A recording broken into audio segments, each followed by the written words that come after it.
बच्चों, good morning. कक्षा 9 विषय जीव विज्ञान में आज आप पढ़ेंगे सजीव कोशिकांग। और इन सजीव कोशिकांगों में से पहला कोशिकांग आपका है अंतर्द्रव्य जालिका। बता दें, अंतर्द्रव्य जालिका की खोज K.R. पोर्टर 1945 ने किया था। ये रचनाएं नलिकाकार होती हैं जो केंद्रक कला से कोशिका कला तक फैली होती हैं। संरचना: अंतर्द्रव्य जालिका का निर्माण 3 प्रकार की रचनाओं से होता है।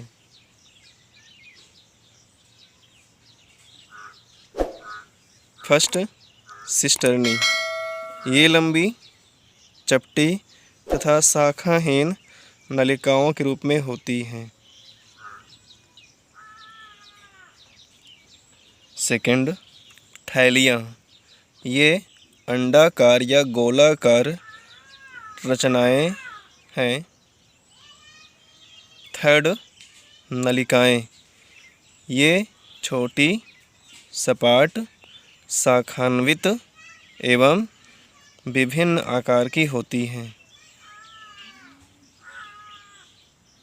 अंतर्द्रव्य जालिका के प्रकार: ये 2 प्रकार की होती हैं। खुरदुरी अंतर्द्रव्य जालिका और सेकंड, चिकनी अंतर्द्रव्य जालिका। आपका फर्स्ट अंतर्द्रव्य जालिका है खुरदुरी अंतर्द्रव्य जालिका।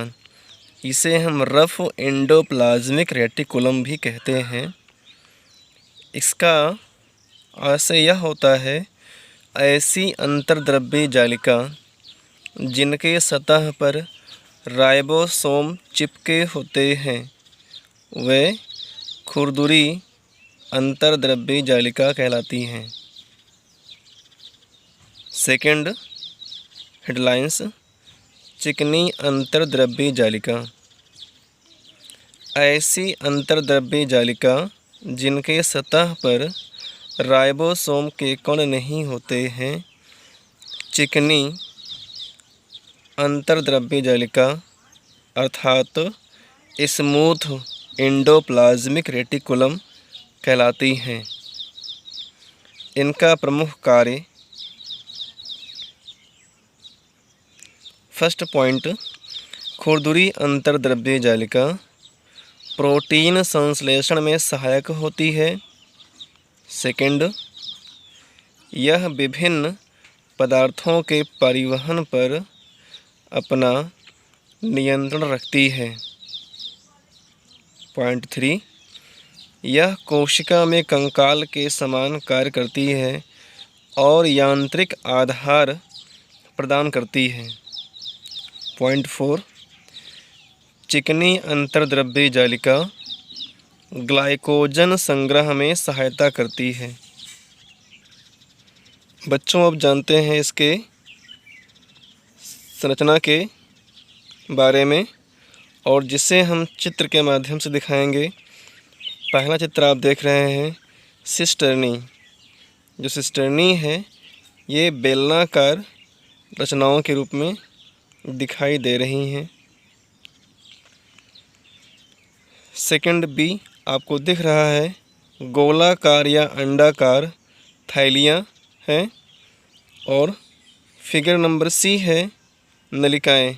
जो नलिकाएं होती हैं ये लंबी, बेलनाकार, सपाट होती हैं और इनमें शाखाएं निकली होती हैं।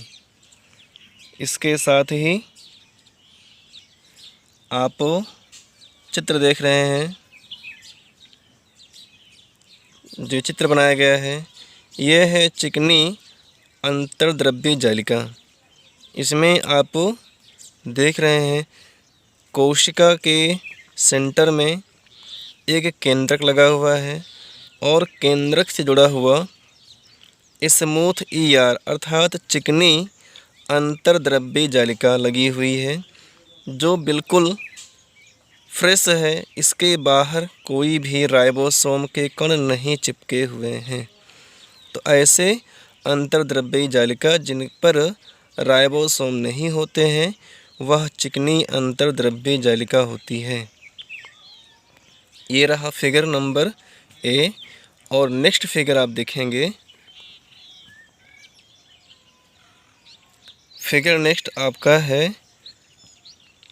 खुरदुरी अंतर्द्रव्यी जालिका। चित्र में आप देख रहे हैं बच्चों की एक केंद्रक लगा हुआ है और केंद्रक के बाहर अंतर्द्रव्यी जालिका जुड़ी हुई है, जो कि केंद्रक और कोशिका झिल्ली के बीचों बीच में होती है और यह कोशिका को एक यांत्रिक आधार प्रदान करती है। और आप देख रहे हैं कि इस अंतर्द्रव्यी जालिका के बाहर अनेकों राइबोसोम के कण चिपके हुए हैं। तो जब राइबोसोम अंतर्द्रव्यी जालिका पर होते हैं तो वह खुरदरी हो जाती है, अर्थात जो इसका सरफेस है वह रफली हो जाता है।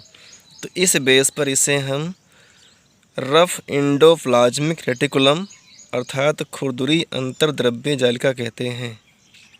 बच्चों, आज का टॉपिक बस इसी पर समाप्त होता है और आगे आप अगला कोशिकांग पढ़ेंगे नेक्स्ट वीडियो में। धन्यवाद।